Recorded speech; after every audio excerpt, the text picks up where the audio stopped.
Hey there, I'm meteorologist Elizabeth Copeland. Rain remains in our forecast through Tuesday night, even some rumbles of thunder possible. So signs of spring all around us these next couple of hours, even up in the mountains. There's a little breezy, wet, heavy snow falling.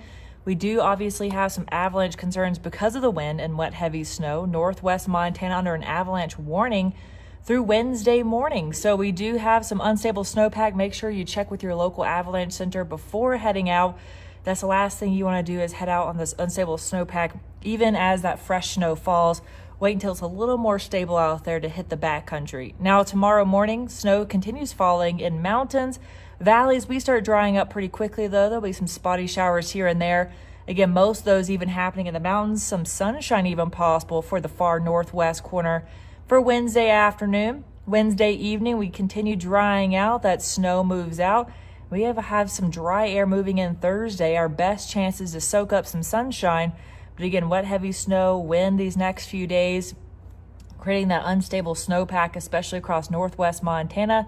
Just be careful out there. Otherwise, soaking up some sunshine and calmer weather on Thursday. And then we're back into the 50s for the weekend.